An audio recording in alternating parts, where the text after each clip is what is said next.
Een van de dupeerden is Lies Visser van Broeksterwaard. Zij wat kwartlien opbellen terug die zijn dat ze van Microsoft winnen. Ze zo'n virus ha en zij hier wel een antiviruspakket van €179 voor 2 jaar of €389 voor 4 jaar. Nou, ik zei, het is een oude computer en de jeugd heeft eruit. Jou mij maar het goedkope pakket. Nou, en toen begon er eigenlijk al direct te schelden. Ja, ik kreeg toch de keuze om, nou ja, maar dan werd ik van mijn leven lang gebeiteld en dan kreeg ik geen virus weer op het spel net. Toen ze betalen moest, joeg ze aan dat ze net on internetbankieren docht, want dat vertrouwt ze net.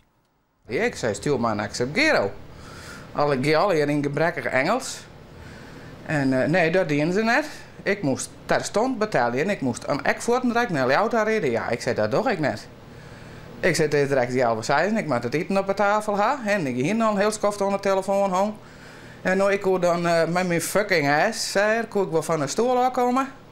En ik kon dan wel naar de auto rijden te betalen en ik kon onderwijs wel eten halen. Meestal krijgen telefoontjes van mensen maar Engels, praten Engels, maar een heel slecht accent. En die vreeg je dan van of zij dat ze een virus op een computer hebben. En vervolgens wil zij graag helpen om dat virus te verwijderen. En daarbij moeten ze dan inloggen in jouw computer. En dat doen ze dan via de MSN Chat applicatie. En dan wordt er Trojan Horse, een heel iets bestandsje, wordt dan teruggestuurd naar de computer van het desbetreffende slachtoffer. En vervolgens had men toegang in de computer, zit men in de computer van het slachtoffer. Zo kan bij het aanrekenen van de antivirussoftware de bankrekening plunderen worden. De PC van vrouw Visser wie intussen al aantaasten. De telefoon woest ze erop smieten, want de lui waren grof. Toen raasde er dan, okay, what's your screen? Nou ja, en toen werd een en oren wat voortvlekte. En toen moest ik maar proberen om hem weer op te starten.